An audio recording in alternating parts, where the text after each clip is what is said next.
Hi viewers, welcomes to Sumi's kitchen. ഇന്ന് നമ്മൾ തയ്യാറാക്കാൻ പോകുന്നത് ഒരു പുട്ടാണ്, അതും ചോറ് കൊണ്ട്. തലേ ദിവസം ബാക്കി വന്ന ചോറ് കൊണ്ടുള്ള ഒരു പുട്ടാണ് തയ്യാറാക്കാൻ പോകുന്നത്.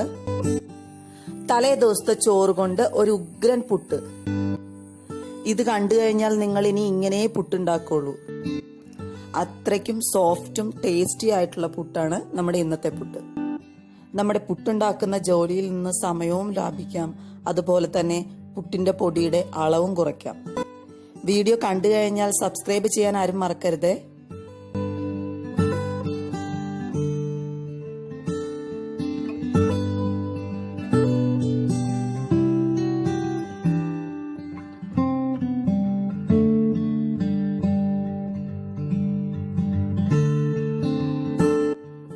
ഞാനിവിടെ 2 കപ്പ് അരിപ്പൊടിയാണ് എടുത്തിരിക്കുന്നത്, അതുപോലെ 1 കപ്പ് ചോറും.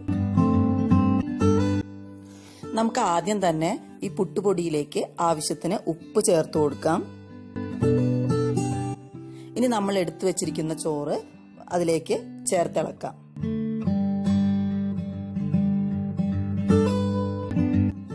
നമ്മളിവിടെ രണ്ടും കൂടി മിക്സ് ചെയ്തതിന് ശേഷം മിക്സിയുടെ ജാറിലേക്ക് ഇട്ട് കൊടുക്കുകയാണ്. അല്പാൽപ്പം ഇട്ട് കൊടുത്തിട്ട് പൊടിച്ചെടുക്കണം.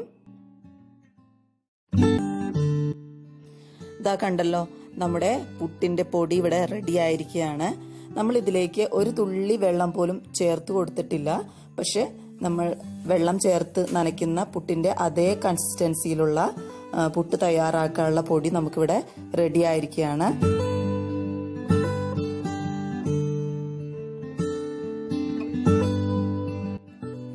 ഇനി നമുക്കൊന്ന് പുട്ട് ചുട്ടു നോക്കാം. ഈ പുട്ട് വൈകുന്നേരം വരെ ഇരുന്നാലും അതിന്റെ സോഫ്റ്റ്നെസ്സിലൊന്നും ഒരു മാറ്റവും ഉണ്ടാവില്ല. അപ്പൊ ഞാൻ എങ്ങനെയാണ് ചെയ്യുന്നതെന്ന് കാണിച്ചു തരാം. ഞാനിവിടെ ചിരട്ടപ്പുട്ടാണ് തയ്യാറാക്കാൻ പോകുന്നത്. അപ്പോൾ നമുക്ക് തട്ടിലേക്ക്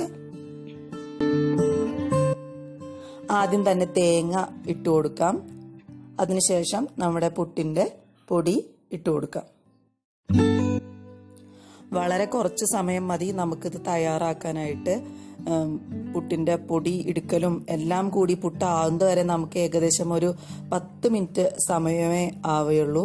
നിങ്ങൾ ഇതൊരു പ്രാവശ്യം ഉണ്ടാക്കി നോക്കിയിട്ടുണ്ടെങ്കിൽ പിന്നെ ചോറ് ബാക്കി വരുമ്പോൾ മാത്രമേ നിങ്ങൾ പുട്ട് തയ്യാറാക്കൂ. അപ്പൊ നമ്മുടെ പുട്ട് റെഡി ആയി കഴിഞ്ഞു. നമുക്കിനി ഇതൊരു പാത്രത്തിലേക്ക് മാറ്റാം.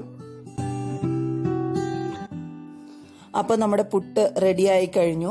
ഞാനിന്ന് പഴത്തിന്റെ കൂടെയാണ് പുട്ട് ഉപയോഗിക്കാൻ പോകുന്നത്. ഏത് കറിയുടെയും കൂടെ ഉപയോഗിക്കാൻ പറ്റിയ ഒരു സൂപ്പർ പുട്ടാണിത്. അപ്പൊ എല്ലാവരും ഇനി ചോറ് ബാക്കി വരുമ്പോൾ ഇത്തരത്തിലൊരു പുട്ട് തയ്യാറാക്കി നോക്കൂ. Thank you verse.